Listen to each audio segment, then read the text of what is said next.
Bienvenidos a Escenario Público, este segundo programa que ponemos al aire por la pantalla de Canal 2, por supuesto, para debatir, para charlar de diferentes cuestiones que pasan en nuestra sociedad, en nuestras comunidades. Y hoy hablando de todo un poco, hablando de religión, hablando de Estado, hablando de política también. Y por eso vamos a presentar a los integrantes del programa del día de hoy. Miguel Ángel Nadur, presbítero y abogado. Ismael Rossi, psicólogo y profesor. Y Marcos Cusolino, pastor de la iglesia Gente Nueva y abogado.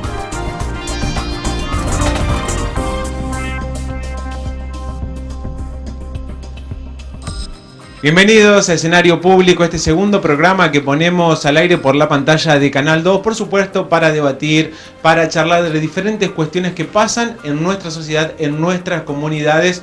Y hoy hablando de todo un poco, hablando de religión, hablando de Estado, hablando de política también. Y por eso vamos a presentar a los integrantes del programa del día de hoy. Y seguí. Continuamos.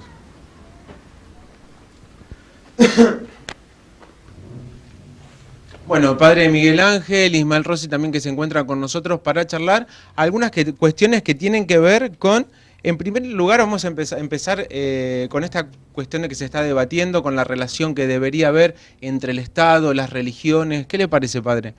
Bueno, es una larga historia que lleva tantos siglos como los 20 siglos que tiene la Iglesia, y a su vez también el aspecto religioso, como es algo natural en la persona humana, en la prehistoria, Oriente, Grecia, Egipto además, también estaba planteado.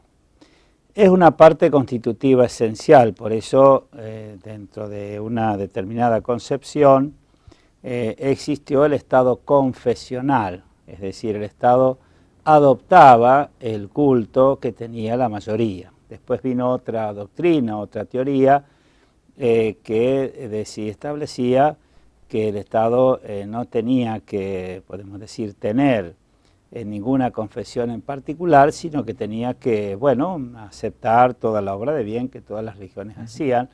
Es lo que se llamó el Estado laico, ¿no? Y después están todas las facetas intermedias con distintos componentes y distintos porcentuales. La Iglesia Católica también en esta larga historia ha pasado por distintas etapas en la relación con la autoridad civil. Antes de la democracia, estamos hablando de muchos momentos antiguos, existió, por ejemplo, el césaropapismo. El César gobernaba en lo civil, el Papa gobernaba lo religioso, y existió un sistema de mutuos acuerdos donde los cardenales elegían al Papa y la autoridad civil lo confirmaba. Y lo mismo al revés, ¿no? Bueno. ¿Qué le parece esto del debate que empieza a suceder recientemente con respecto a los símbolos religiosos en instituciones públicas? Bueno, hace a esta problemática, podemos decir que es la etapa final o el corcoveo final que da la temática en relación a esto. Y esto es una cuestión, podemos decir, de filosofía, que siempre considerando así, bueno, la libertad de pensamiento, de que cada persona tenga su postura, su posición, bueno, son más o menos aceptables todas las posturas. Una postura dice, el Estado tiene que tener bandera en el aspecto religioso y tomar lo que represente la mayoría, y otros dicen, el Estado no tiene que tener ninguna bandera religiosa. A mí me parece que podría el Estado tener la bandera religiosa de la mayoría, pero también es aceptable los otros pensamientos. En materia de pensamiento, y hablando de hipótesis, todo es razonable. Porque también entran en juego otras religiones que también quisieran tener su lugar, ¿no? Claro, no hay duda, eso es de lo que justamente se trata. En ese caso, países como Francia, por ejemplo, lo resuelven adoptando, cuando lo adoptó la fe católica, tomando lo que ellos daban en su texto constitucional, las razones históricas, que por razones históricas el Estado en toda su historia ha estado íntimamente vinculado con la fe católica y entonces lo adopta. Después, ya hace varias décadas, se abandonó esa postura y se sostiene el Estado laico. Bueno, nosotros acá la Iglesia en el proceso de la independización. La labor de la Iglesia está desde el mismo momento de la colonización y conquista. Digamos, España hizo lo que hizo, bien o mal es un tema para dialogar, para charlar, en el aspecto de qué quería hacer, si quería realmente darle la dignidad al aborigen, si quería aprovecharse económicamente, bueno, es un tema aparte. La Iglesia hacía su misión, que es llevar la fe cristiana a los nativos. Bueno, eso es lo que siempre hizo y es por eso que, bueno, la fe cristiana católica aprendió en el continente latinoamericano, que se dice, considerando el catolicismo con las confesiones evangélicas y demás, que está bautizado entre el 80 o el 90% de América Latina, veremos como proceso así en general. En el caso particular de la Argentina, bueno, la Iglesia, no todos los obispos, pero una mayor parte de los obispos y sacerdotes, apoyó el proceso de independización.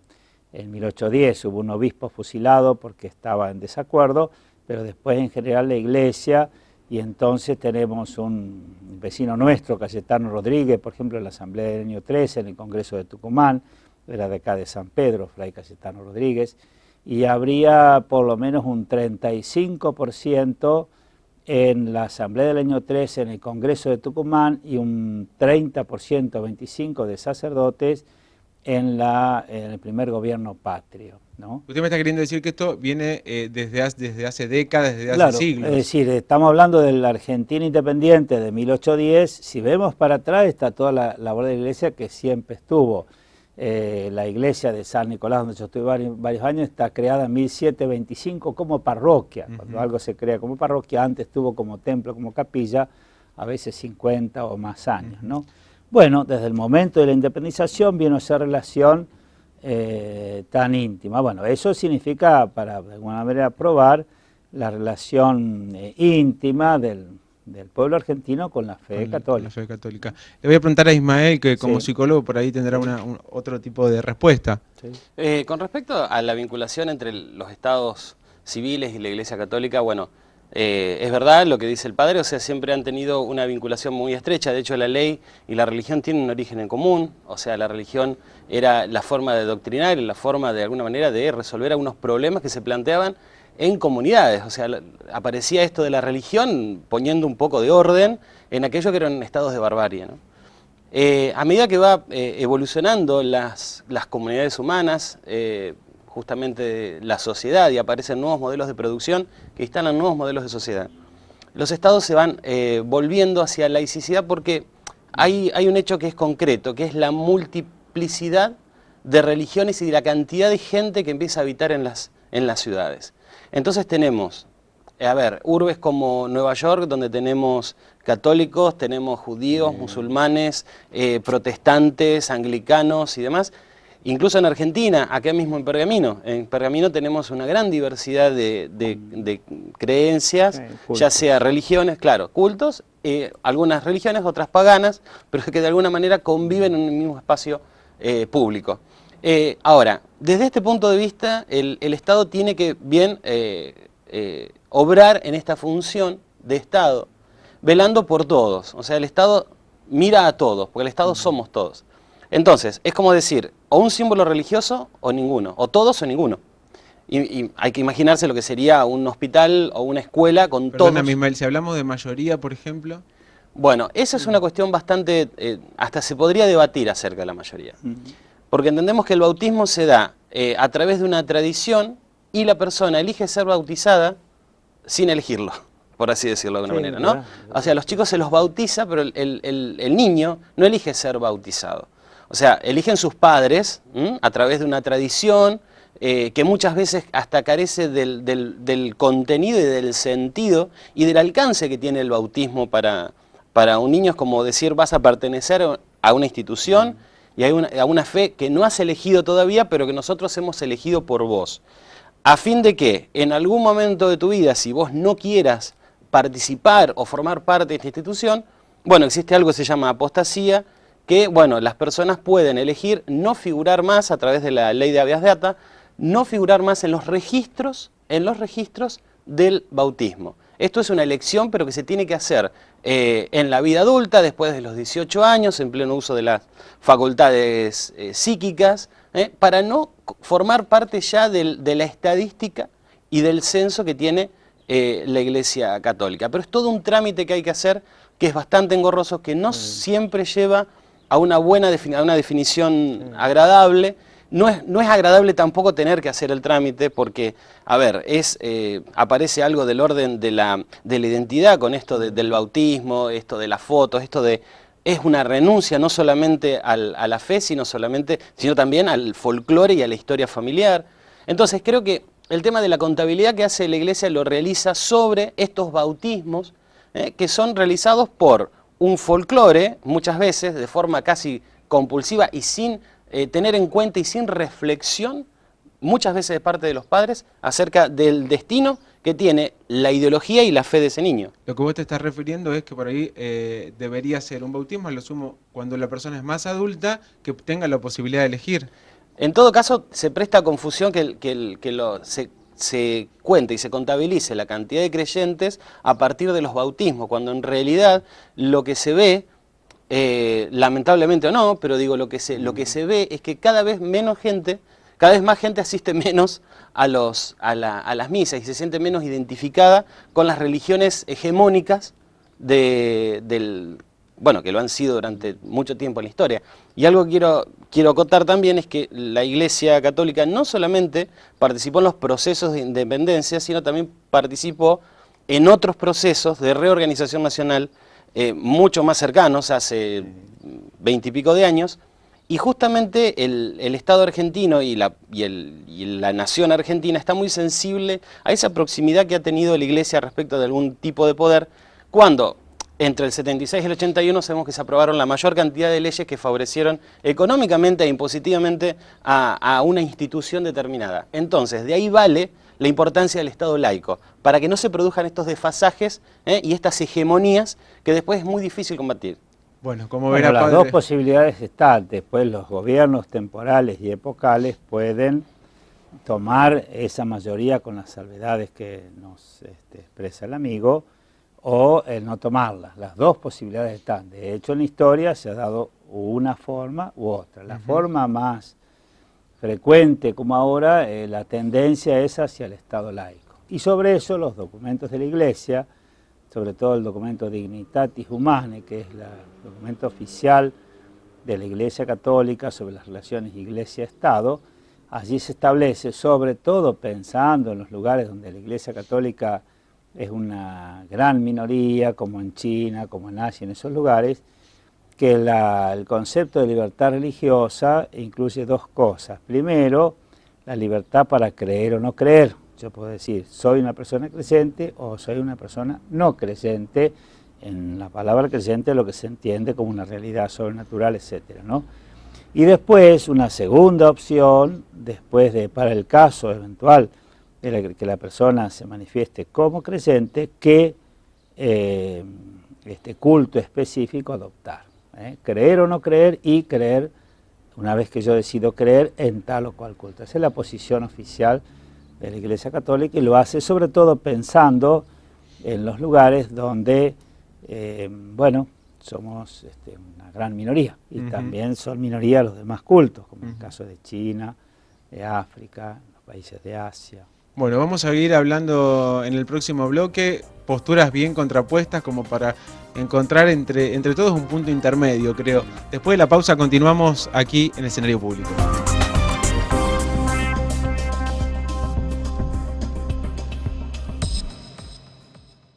La lettre et l'envoie au destinataire.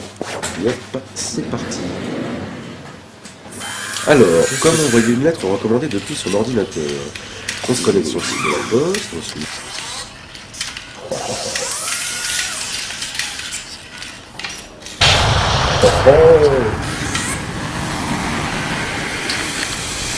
Ah ouais.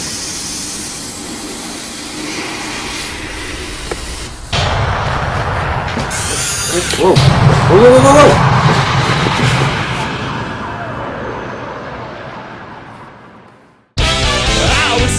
Sorry if I thought that it would change your mind, but I know that this time I have said too much, been too unkind.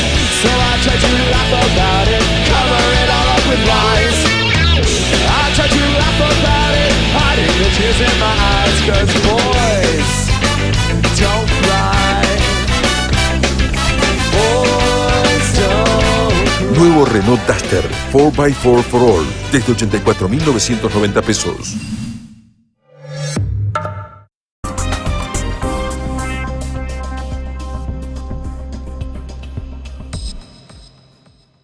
Continuamos aquí en Escenario Público compartiendo, charlando, debatiendo con respecto a la religión. En este caso estamos con el padre Miguel Ángel, que bueno, estamos debatiendo justamente estas cuestiones que tienen que ver con el Estado, con la Iglesia, con Ismael Rossi también. Y vamos a hablar de el nuevo proyecto de ley de la reforma del Código Civil y Comercial. Padre, ¿cuál es la postura de la Iglesia con respecto a esto? Bueno, lo que se ha conocido públicamente son los títulos de los temas y alguna orientación que los temas tendrían. Lo que suena más grueso, así como tema de trascendental importancia, algo que me parece muy positivo, que es la unificación de los códigos civil y comercial. Bueno, es algo que esto surgió allá por 1860, más o menos. El Código Civil se aprobó por la ley 343, cuando el Estado nacía.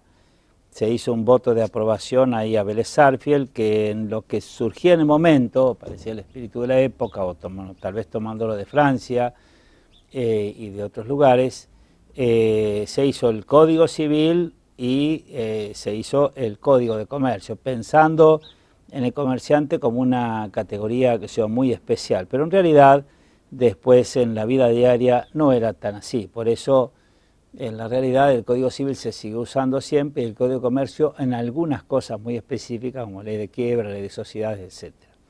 Pero la distinción de la persona no hace a la resolución jurídica del fondo de la cuestión. Por eso me parece muy bueno. Después está lo que, según comentarios periodísticos, no he tenido texto en mano porque creo que todavía no hay dictámenes y demás, estaría la cuestión de un poco acelerar las tramitaciones de las separaciones. Creo que desaparecería la audiencia, antes eran dos, después jurisprudencialmente se quedó solamente en una, ahora parecería que desaparecería esa. Bueno, y eso es los efectos civiles, ¿no? Lo que hace a los efectos civiles.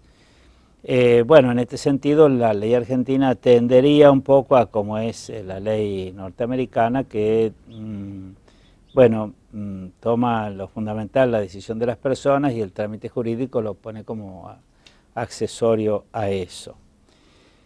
Desde la fe de la Iglesia, nosotros tenemos el contrato celebratorio que se celebra delante de Dios en el templo y que no hay forma de disolver salvo con la muerte o con una sentencia de tribunal eclesiástico que pruebe que al momento de contraer existió nulidad, o sea que hay como inexistencia de esa relación, ¿no?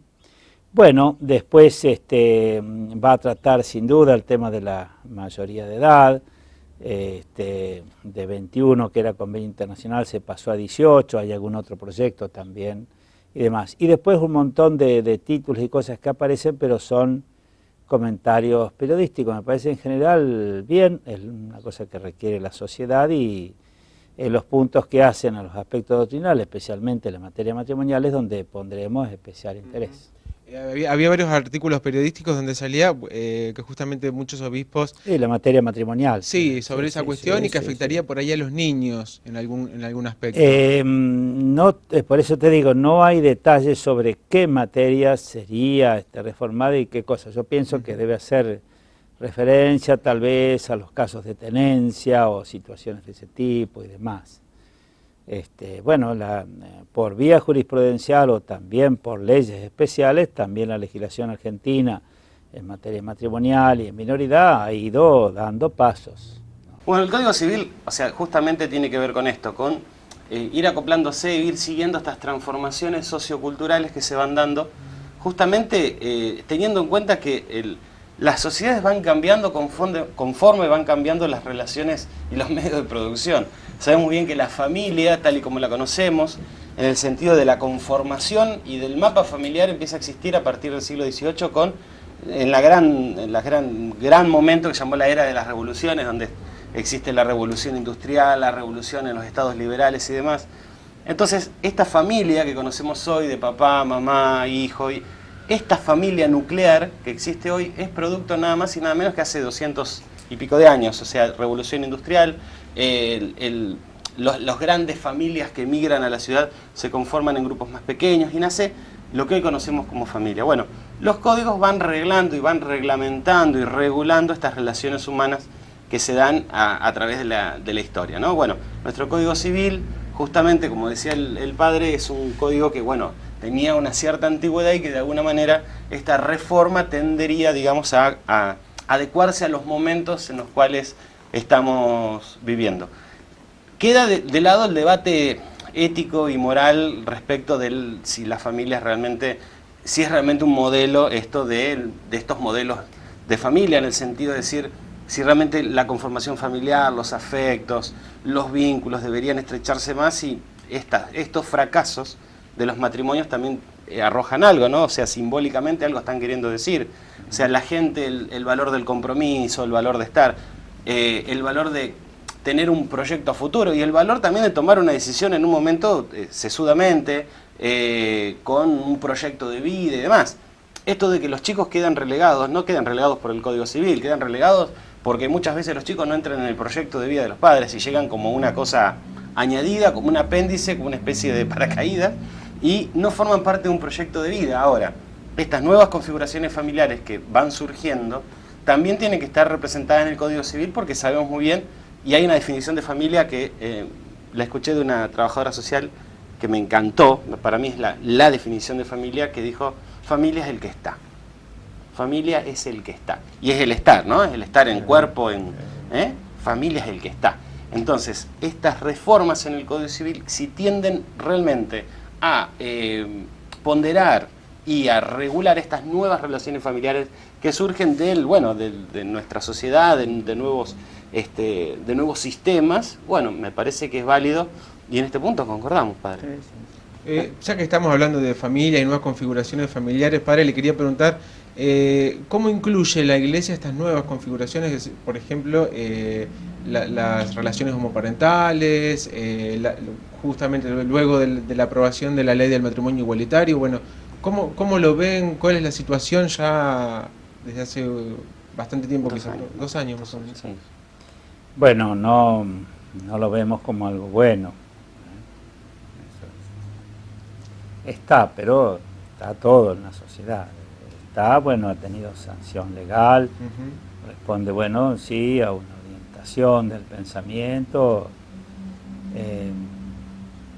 ¿Y no es bueno por una cuestión del pecado? ¿Tiene que ver con eso? Sí, qué sé yo, por la naturaleza, yo te diría, y bueno, pero bueno, sé que eso existe, que es una realidad, que está y que tiene forma legal y que acá la ha tenido en Argentina. ¿Y la Iglesia acepta, por ejemplo, sabemos que hay grupos de personas que son creyentes y que a lo mejor van a algunas iglesias? Sí, creyentes son y tienen esta situación o esta opción en su vida y nadie le va a quitar la fe porque la fe no se la da la Iglesia, es un elemento, un componente natural de la persona. Y atiendo a personas yo en esa situación también. Son aceptados, digamos, en la Iglesia, ¿no? Pero no cabe ninguna duda, sí. Todo. Eso sí. Bien, sí, ¿por qué no? Le comentaba esto porque había, por ejemplo, en el caso en Rosario hay un grupo de personas homosexuales que se han unido a una religión... pero no son católicos. No son católicos. No son católicos. Es una iglesia evangélica. Sí. Cristiana evangélica que funciona dentro de... En realidad es un bar durante el día y de noche, y algunos días funciona como lugar donde... Y mi pregunta es a veces si las religiones no deberían como abrirse un poco más, todas las religiones en general, no deberían como abrirse un poco más a estas realidades sociales, ¿no? O ayornarse. A veces uno piensa o escucha en la calle que las religiones por ahí se quedan o vienen detrás de los sucesos sociales que ocurren, ¿no? ¿Usted cómo lo ve a eso? Se trata de ayudar y se trata de hacer el mejor bien. El mejor bien, por ejemplo, de un padre o un hijo, a veces, entre amigos se da la corrección fraterna, de padres a hijos se da a lo mejor un límite, y acá yo lo pongo en esa orientación. No siempre complacer es lo mejor. Por eso acá en esto, bueno, la ley está, se puede acceder, las personas lógicamente pueden mantener su fe católica y demás, pero bueno, no están dentro de lo que entendemos que Dios le pide a la persona. Bueno, vamos a continuar, hacemos un corte y luego seguimos en escenario público.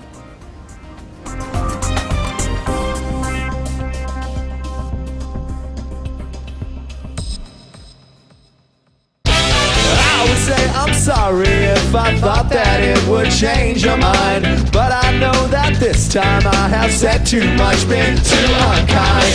So I try to laugh about it, cover it all up with lies. I try to laugh about it, hiding the tears in my eyes, 'cause boys don't cry. Boys don't cry. Nuevo Renault Duster 4x4 for All, desde 84.990 pesos. La lettre et l'envoie au destinataire. Yep, c'est parti. Alors, comme envoyer une lettre recommandée depuis son ordinateur. On se connecte sur le site de la poste, on se...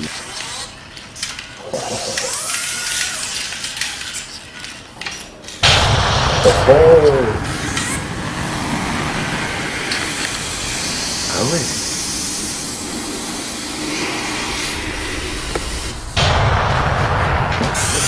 Wow. Oh, wow, wow, wow.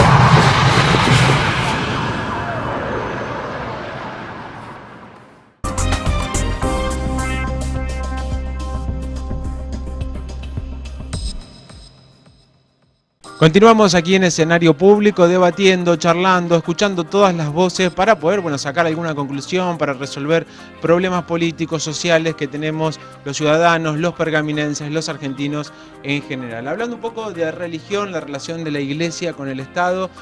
Padre, también hablar un poco relacionado a lo que veníamos hablando en el bloque anterior, con respecto a los fieles que tiene la Iglesia Católica. ¿Usted ve que se va sumando fieles? ¿Son más bien jóvenes? ¿Son más bien grandes? Es la pregunta de siempre, desde el punto de vista de la psicología evolutiva, que conocerá más Ismael que yo.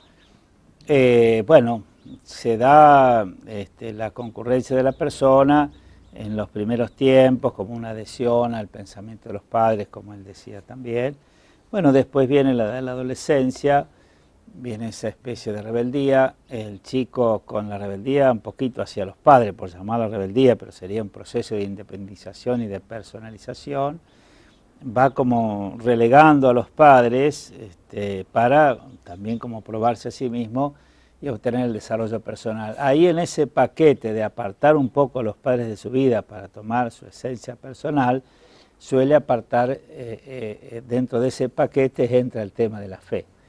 Entonces allí, después de los 12 años, por ejemplo, se da un periodo a veces grande de años, y después, cuando la vida en las personas se tranquiliza, que pasó la universidad, que ya hay un trabajo estable, que ya tal vez hay un matrimonio, o que lo que sea, y bueno, entonces el pensamiento queda con más serenidad para ser efectuado, y el tema de la vida eterna, la muerte, la religión, un tal Dios o lo que sea, empieza, y entonces después de los 30 y de los 40, y cuando más va avanzando la edad, más fuerte se hace un cierto reinicio. A veces se materializa porque depende de, qué sé yo, voy al templo, no voy al templo, lo que sea, pero en el corazón se va como desarrollando, ¿no?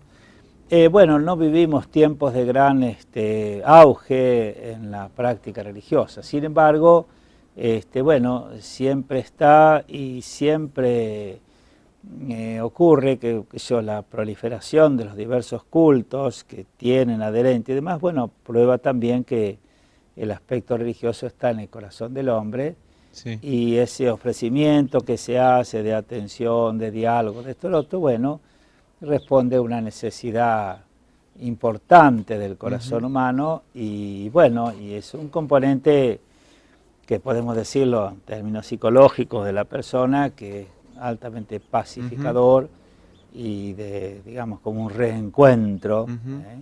Una pregunta sincera le hago, o sea, en el sentido de que a veces me cuesta entender que muchas religiones van ganando adeptos y la Iglesia Católica a veces como que va perdiendo muchos, sobre todo en los jóvenes. Sí, lo vemos, habrá que repensar, ver. Bueno, ocurre también que las religiones chicas cuando logran adeptos les dan una muy buena atención y por ahí los llaman si no vienen. Mejor la fe católica está acostumbrada a ser mayoría y a no tener a lo mejor tanto empeño en conservar a los fieles o de buscarlos o demás. Es un tema de permanente diálogo, permanente estudio. Se nos ha sugerido mucho la utilización de los medios de comunicación, por eso yo tengo una obligación en mi vida, una nota periódica acá en La Opinión, un programa que estoy de televisión en Buenos Aires una vez cada mes y medio, la radio acá que estoy los sábados a las 10 de la noche en Radio Mon, y bueno, y todo lo que puedo lo hago, por más que teóricamente no tengo tiempo de hacerlo, pero por el gran efecto multiplicador y lo que siempre se nos ha dicho en la enseñanza y en el seminario, que hay que ir a la gente, porque la gente por sus pluritos, lo que sea, a lo mejor no está mucho en condiciones, pero si uno va, lo visita, él lo escucha, le dice una palabra, bueno, la persona renace su sentimiento religioso. Bueno, a través de los medios masivos de comunicación, este programa mismo a lo mejor, tal vez sea para mucha gente un alimento de su fe.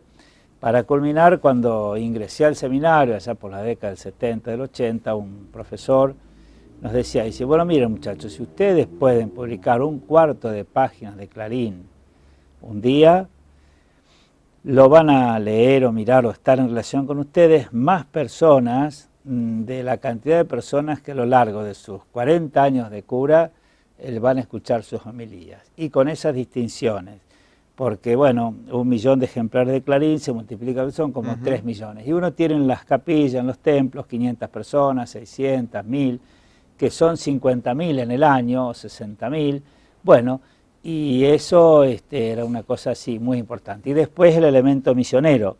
Los que van al templo de alguna manera ya están en la fe. Los que leen o escuchan los medios, los que están viendo este programa, no necesariamente están en la fe y a ellos se les puede hablar de un Dios personal, de un Dios salvador y bueno, y se les puede tener ese aspecto misionero que no es tan misionero cuando uno sigue atendiendo a los que siempre vienen. Ismael, también hubo como una proliferación de grupos de ateos o del ateísmo. Lo que pasa es que el ateísmo, a ver, siempre ha estado, lo que pasa es que antes los quemaban. En la época los quemaron. Hubo muchos ateos que fueron quemados, fueron capturados, robados incluso hasta de su identidad. Digo, el ateísmo no es como un movimiento nuevo. Digamos, es una forma de entender un lugar en el mundo y en la realidad. Digo, el ateo no se plantea cuestiones como el origen o el fin. O sea, ese planteo no está, ese lugar es el lugar de las religiones. O sea, el ateo no se pregunta qué hay después de la muerte o dónde existo yo previamente a mi propia vida. O sea, eso el ateo no son preguntas que se realicen. Entonces, no necesita de la fe para construir su vida interior y para construir su visión del mundo. O sea, siente que no necesita la fe en el pensamiento revelado. El pensamiento no le aparece como una epifanía, sí le aparece como a través de deducciones e inducciones, construye su realidad. En realidad es el pensamiento de las ciencias, ¿no? El pensamiento prácticamente natural que tiene el hombre de entender los procesos de una forma racional. Igualmente hay una cuestión que tiene que ver con la proliferación también de las ciencias, en el sentido de decir, es mucho más difícil que un adolescente entienda algunas cuestiones bíblicas. ¿Por qué? Porque ya está imbuido de un montón de conocimientos que tienen que ver con el pensamiento racional. Y cuando se topa con algunas cuestiones que aparecen figurativas, metafóricas, de alguna manera contadas como un relato para ser trabajadas quizás hasta de forma filosófica, cuando el adolescente se encuentra con esos planteos, evidentemente lo que encuentra es justamente esto, es no poder identificarse porque encuentra en algo, en estos cuentos, no encuentra una identificación, encuentra algo inmaterial, irreal. y le cuesta entender esto de la irrealidad, sobre todo cuando la institución, a nivel institución, no a nivel de fe, hay una disociación constante y te diría aritmética de lo que son los planteos de un determinado culto respecto de cuestiones sociales. Recién el padre decía acerca de la posición de la Iglesia Católica respecto del matrimonio igualitario. O sea, justamente cuando en una sociedad empieza a aparecer una nueva forma de vínculo, y cuando estamos hablando de que familia es el que está, la Iglesia lo que hace es esto. Entonces, esto muchos de los adolescentes que apoyan y sostienen, muchos de los ciudadanos que apoyan y sostienen otras formas familiares, no se encuentran identificados y se encuentran relegados, encuentran que esas puertas se cierran, o sea, o se abren con condiciones. Entonces ahí es donde aparece quizás las, si se quiere, bajas, ¿no? Pero en las filas, ¿no? de la iglesia. ¿Y qué pasa en los colegios, por ejemplo, los dos puntos católicos, por ejemplo? ¿No se llegan a definir estas cuestiones, a plantear? ¿Cómo es la situación? Sí, está la Junta Diocesana de Educación Católica que tiene vínculo con los catequistas, con los docentes, con los cursos, y eso está en cada una de las jurisdicciones eclesiásticas, que son 60 en la Argentina. Hay un encargado nacional, que en este caso creo que, bueno, no recuerdo bien quién es, el obispo que está a cargo de la educación católica, y después está en cada colegio católico realmente tiene un religioso, una religiosa, lo que sea, que también está en relación con los docentes y con los catequistas. Yo quiero comentarle algo, padre, también, y preguntarle, sí. ¿por qué la educación religiosa, la educación confesional, siempre está vinculada a una élite? O sea, y no es una educación, digamos, ¿por qué hay que pagar para ir a un colegio confesional? Sí, bueno, hay que hacer así las cuentas más o menos. La iglesia pone el edificio, realmente se hace con donaciones, esto, lo otro no. El Estado, sabiendo que la iglesia le soluciona una parte del problema, por ejemplo, en términos de hace 20 años, cuando yo manejaba otras estadísticas, era entre el 35 y el 40% de la educación argentina. El Estado se desliga de la parte edilicia y la iglesia, bueno, aporta eso, forma la institución educativa y paga los sueldos docentes. Pero después queda los otros gastos que no entran, por ejemplo, el Estado a lo mejor da un celador cada tantos cursos y hace falta más.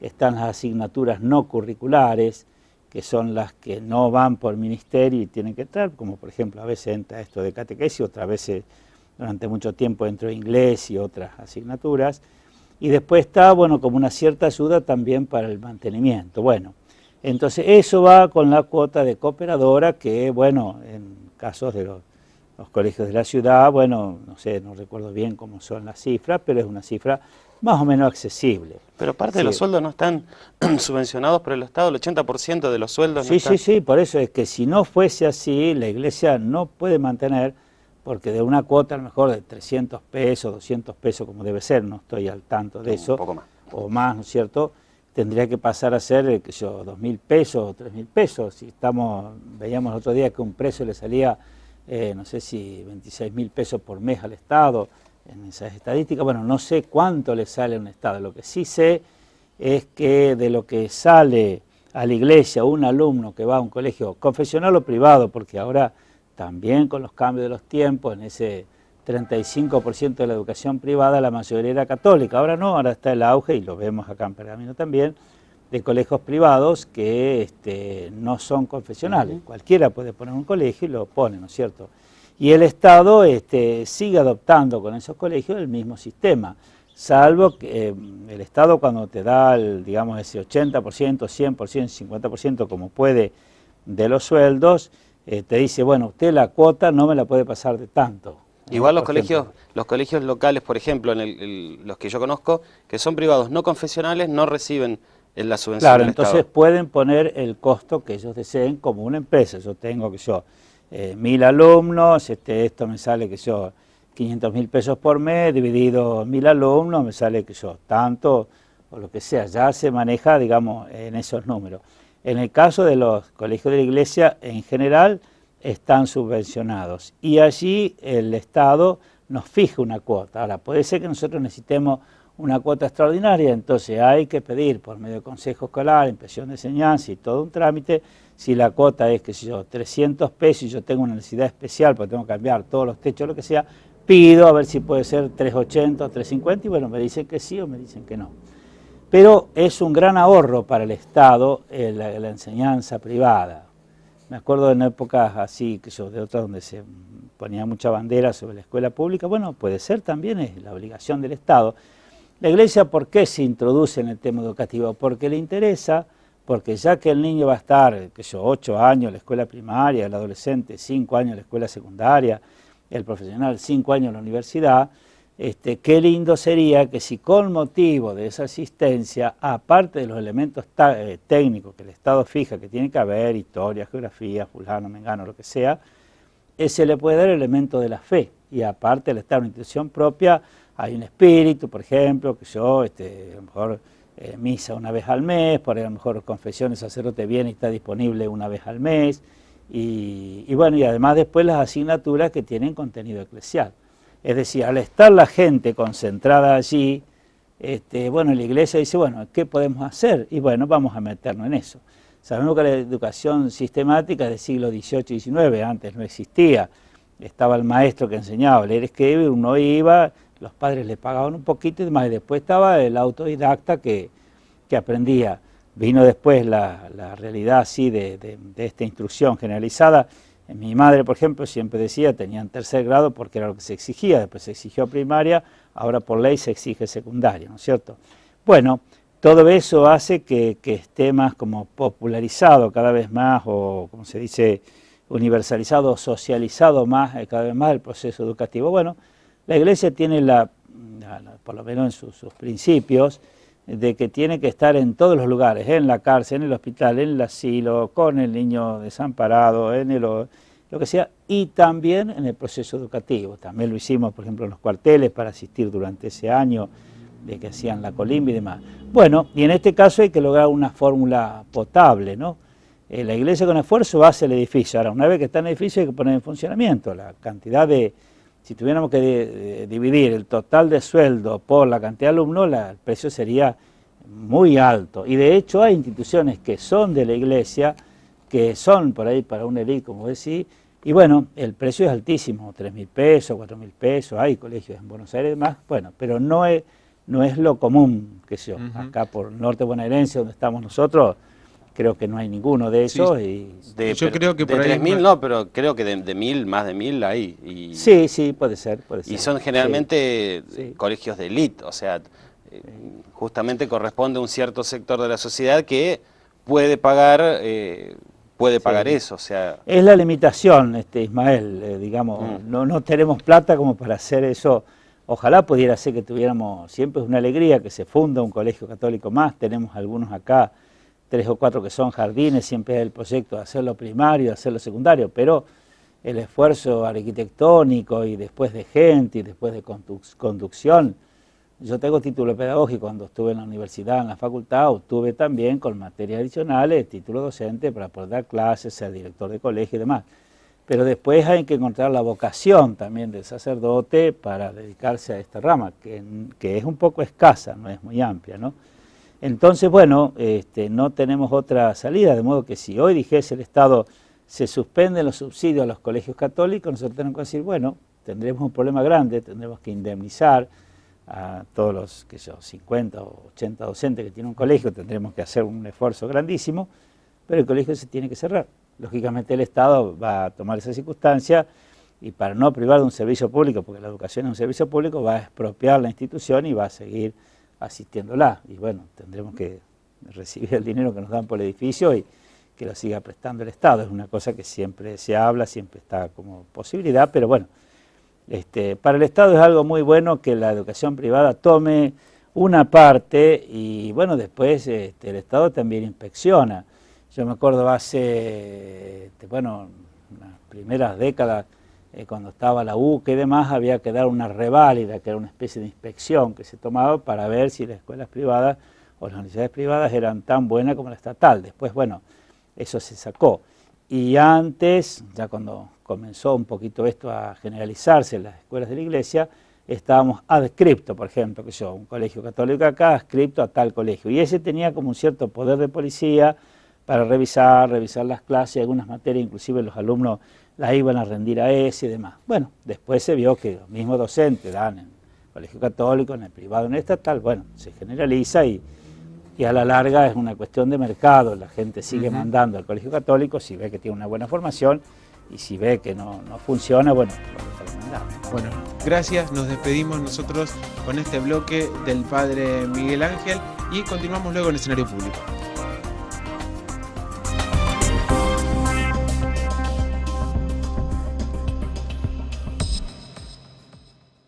La lettre et l'envoie au destinataire. Et hop, c'est parti. Alors, comme envoyer une lettre recommandée depuis son ordinateur. On se connecte sur le site de la poste, on se...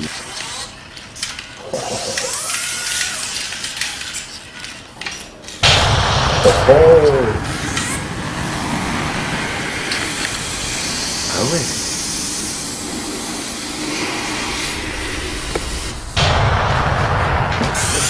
Wow. Oh.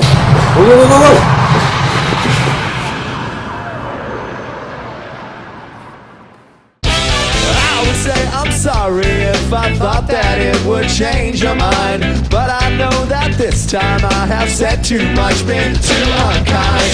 So I try to laugh about it, cover it all up with lies. I try to laugh about it, hiding the tears in my eyes, 'cause boys don't cry. Boys don't cry. Nuevo Renault Duster 4x4 for All, desde 84.990 pesos.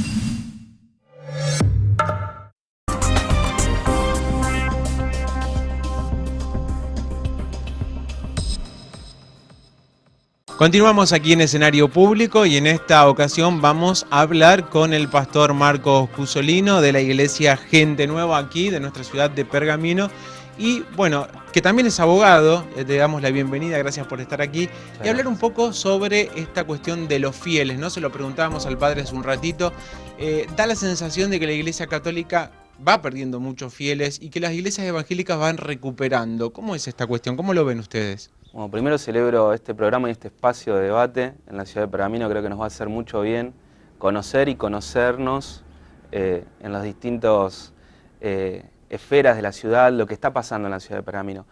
Yo voy a tomar esa palabra que vos dijiste, fieles. Creo que ya no hay fieles. Creo que la gente ha dejado de tener muchos dogmas y que ya no quiere estar adherida a ninguna organización en sí, las estructuras humanas, ¿no? Creo que la gente está buscando un contacto directo con Dios. Entonces, la sociedad va buscando encontrarse con Dios y tener ayuda con sus problemas concretos y cotidianos.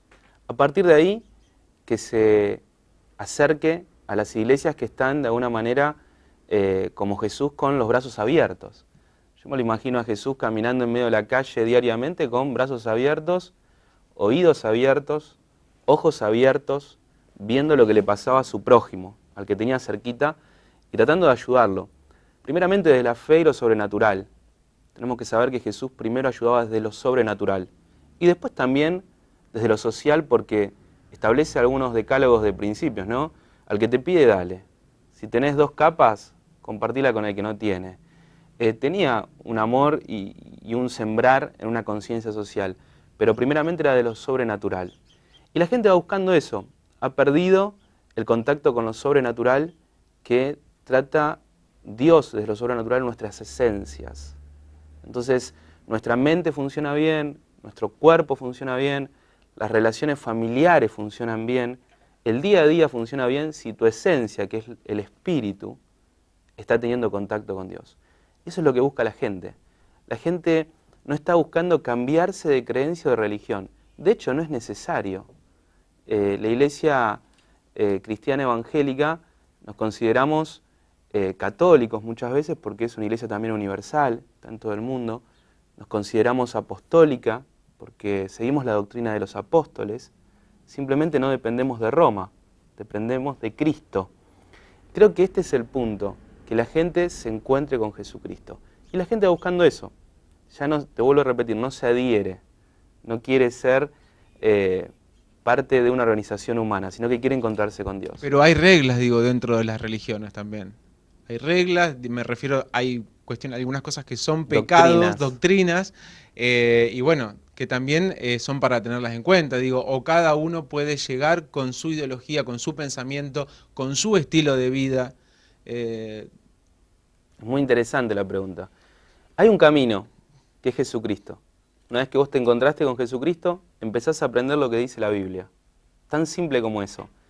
Hay una cuestión de fondo, la gente no lee la Biblia, ni tiene demasiada idea de lo que dice la Biblia. Entonces no sabe cómo caminar después que se encontró con Cristo, después que entró. Ahora, cuando empieza a leer la Biblia, cuando vos empezás a leer la Biblia, te das cuenta que Jesús, más que prohibiciones, estableció acciones para encontrarse con Dios.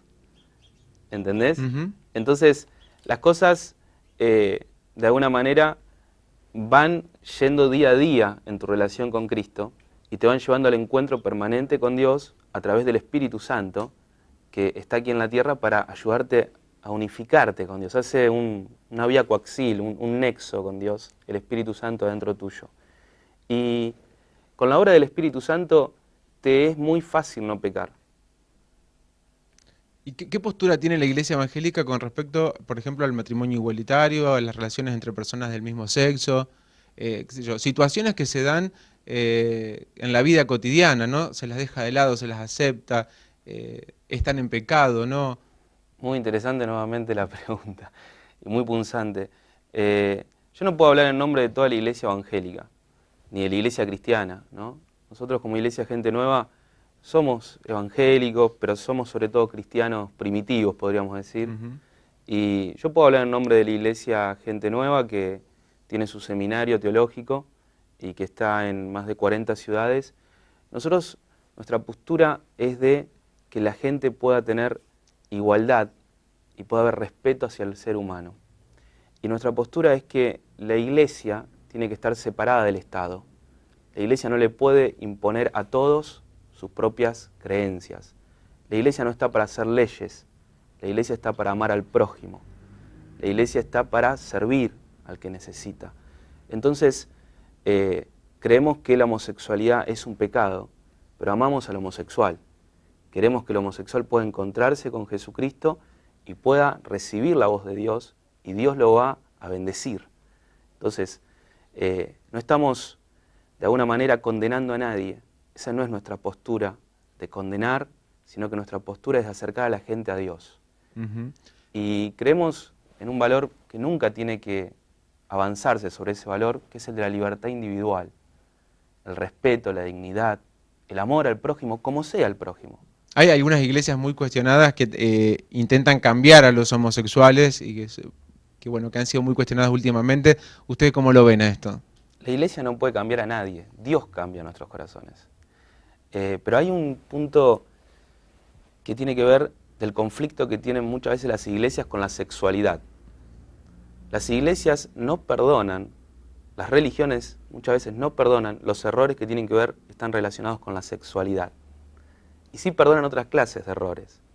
Con otras situaciones se borra el prontuario, para atrás no se mira. Pero con la sexualidad parece que lo que uno cometió como pecado, eso no tiene restauración.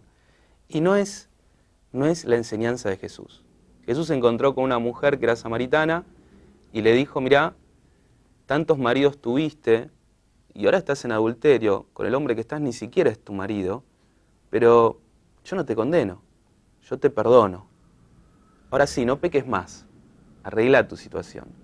Y vuelvo a decir, esa es la obra que hacía Jesús y es la obra que nosotros tenemos que hacer hoy, de acercar a la gente con Dios, de restaurar. Porque hay situaciones que están ya, de alguna manera, derribadas. Nuestra situación tiene que ser con amor, con paciencia, con palabra, restaurar a la gente que está caída, ¿no? ¿Qué pasa con los símbolos religiosos en lugares públicos, en instituciones, en organismos de gobierno? ¿Cómo lo ven? El espacio público es de todos. Y no está bien que nadie lo cope, como se dice, ¿no? Creo que el espacio público es de todos y para todos. Después hay instituciones que son confesionales, hay colegios que son privados y tienen una confesión religiosa y cada uno dentro de ese ámbito, como decía Alberdi, dentro de su casa familiar cada uno puede tener su altar. Y dentro de su ámbito religioso cada uno puede tener... Lo ven como algo más privado de la persona, de la espiritualidad, y no como algo estatal. Ha sido una prédica de la iglesia cristiana desde que se creó, la iglesia cristiana desde que nació con Jesucristo y que nació con los apóstoles. El imperio romano era el que avasallaba civilizaciones, y la iglesia cristiana es la que decía que cada uno pueda tener paz en declarar cuál es su Dios, y que no obliguemos a nadie a hacer nada, sino que cada uno pueda tener uso y no abuso de lo que es de todos, ¿no es cierto? Entonces, en ese marco de respeto, creo que es donde la sociedad avanza y donde todos nos sentimos incluidos. Es feo estar en lugares o estar en una sociedad donde a veces uno no se siente incluido. Se está avanzando en el pluralismo, pero el pluralismo tiene que ser algo natural y total, donde todos nos sintamos cómodos en lo que es de todos, ¿no es cierto? Entonces, a partir de ahí, creo que legisladores, concejales, diputados, gente de gobierno, gente que tiene distintos lugares en la sociedad, tiene que propender a que la sociedad sea para todos, aún para los que no creen en nada, aún para los que son agnósticos, los que son ateos. Es necesario que respetemos todas las diferencias, porque la sociedad es heterogénea. Y no podemos, ¿se entiende? No podemos ir sobre el otro, tenemos que respetarnos. Yo creo que debe ser muy incómodo cuando, por ejemplo, en un tribunal de justicia va alguien que no cree y se encuentra con un crucifijo, siendo que yo soy cristiano y creo que Jesucristo es el camino y es el Salvador, pero tengo que pensar en el otro, tengo que amar a mi prójimo. Y avasallar sus derechos me hace demostrar que no lo amo. La posibilidad de que estén, qué sé yo, todas las religiones o ninguna, ¿no? Esa es la cuestión. ¿Te parece? No sé, es una pregunta. Creo que ese es el punto, ¿no? Creo que nuestros hermanos judíos les gustaría tener la estrella de David, a los cristianos evangélicos nos gustaría tener una Biblia, y a los musulmanes les gustaría tener la media luna, y creo que se vuelve imposible, ¿no? Entonces creo que tenemos que tener, es algo muy interesante, creo que los cristianos y los demás que tienen su creencia, tenemos que tener nuestra presencia en nosotros, y nosotros compartir. Yo soy cristiano, tengo que compartir amor y palabra con el otro. Exacto. No es necesario que le ponga una Biblia arriba de la cabeza. Exacto. Vamos mechando por diferentes temas porque el tiempo nos pasa por encima, pero queremos hablar también un poquito de las adicciones, porque bueno, justamente se le reconoce a la iglesia evangélica salir de las adicciones a muchas personas que estaban realmente muy mal con este tema, adictos que hacía mucho tiempo que no podían salir de esa situación. Bueno, la iglesia evangélica los ha podido recuperar. ¿Cómo lo hacen? ¿Cuál es el método? ¿Qué es lo que pasa ahí? Y falta mucho todavía. Creo que volvemos a lo de las esencias. El problema de la adicción muchas veces se trata desde la terapia psicológica. El problema de la adicción no parte desde la mente, sino que parte desde la esencia del ser humano. Está buscando algo que no encuentra y va volcando su ansiedad en distintas adicciones. Me llegaba una encuesta de la provincia de Buenos Aires donde dice que la adicción al juego, la ludopatía, está haciendo desastres en la provincia de Buenos Aires. Y tiene que ver con eso, con llenar un vacío. El método que nosotros usamos, al menos en la iglesia Gente Nueva, en el centro de rehabilitación y de terapia, tiene que ver con un sistema que se llama Desafío Juvenil, que es un sistema que ha sido homologado por la ONU y monitoreado por la Organización de Naciones Unidas como el sistema que más alta tasa de recuperación tiene en los que comienzan el tratamiento. Se monitoreó que hay un 26% de recuperación. Y tiene que ver con un encuentro con Dios, con llevarlo al joven a tener un encuentro con Dios, a brindarle el amor, a tratar de restaurar su círculo familiar, a enseñarle a trabajar, a reeducarlo. Y después sí, están aquellos que nos ayudan como preventores, en los que son los más pequeños, y la gente que nos ayuda en la terapia psicológica, los terapistas. ¿Cómo ven esto que está en debate, ¿no? La legalización de la tenencia de marihuana? ¿Cómo lo ve la iglesia evangélica? Creemos en la libertad individual del ser humano. a veces son cosas, viste, que tiran. Creo en la libertad individual o dejo de creer cuando el otro... Creemos que no es bueno. Creemos que no es bueno que nadie consuma marihuana. Creemos que no le va a hacer bien a la juventud. Creemos que no tenemos que imponerle nada a la sociedad, que tenemos que contarle a la sociedad. Jesús no imponía, Jesús persuadía, Jesús argumentaba por qué era mejor un camino, pero nadie le pegaba con una cruz por la cabeza. Tenemos que olvidarnos de la idea de la cruz y la espada. Nos ha hecho mucho mal, le ha hecho mucho mal a mucha gente imponerle algo. Entonces creemos en la libertad. La libertad, dice el apóstol Pablo, para cerrar, no tiene que ser ocasión del libertinaje. Les dice, mire, vino Cristo, les dio libertad, úsenla bien. No me quiero despedir antes de preguntarte, ¿qué es la Unidad 25? Que nos puedas contar y desarrollar un poquito. Bueno, la Unidad 25 es una unidad carcelaria que está siendo modelo en el mundo entero, se encuentra cerca de La Plata y es una unidad que no tiene candados ni tiene murallas. Hay ahí internos que son presos que son cristianos, evangélicos, y esta unidad se ha fundado ya hace muchos años y no ha habido ninguna fuga ni ningún intento de violencia, ninguna pelea. Y lo interesante es esto, no hay candados, están abiertas las puertas. Pero cuando uno es persuadido, entiende qué es lo bueno para uno mismo, volvemos a lo anterior, nadie te tiene que imponer nada. Vos sabés lo que es lo mejor para vos, y cuando Jesucristo entra a tu corazón, cuando el Espíritu Santo te transforma, transforma. ¿Qué tipos de presos hay ahí? Te pregunto primero. De todos. Un día teníamos que ir con las cámaras y estar ahí con los muchachos tomando unos mates. Y yo sé la sensación que tiene la sociedad con aquel que ha cometido un delito. Es la misma que siento yo. Bronca, inseguridad. No quiero que les hagan bien. Quiero que, alguno piensa, no quiero que los revienten si se puede. No es el camino. Lamentablemente tenemos que reconciliarnos y enseñar y sembrar una nueva semilla. Porque uno puede pensar si qué riesgo hay, si hay realmente presos que cometieron errores graves, que puedan salir y que estén en contacto con la sociedad, podría ser un riesgo, ¿no? Se podría ver de esa manera. Hay guardacárceles, hay policías, los presos no salen, no tienen salidas, no, están dentro cumpliendo su condena como corresponde, ¿sí? La justicia decía un pensador ulpiano, es darle a cada uno lo que le corresponde. Y no tenemos que perder ese vector de justicia, ese parámetro de justicia.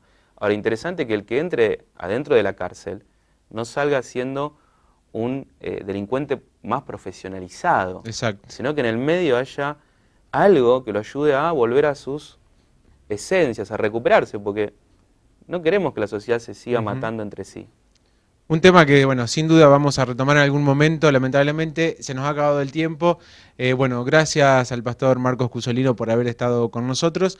Y nosotros nos vamos a despedir porque nos vamos a reencontrar la próxima semana para seguir tratando otros temas de actualidad aquí en este escenario público. Cuestiones que siempre estamos interesados en debatir, en poder charlar y de alguna manera llevar alguna solución a todos los ciudadanos. Nos vemos la próxima semana y esto es Escenario Público.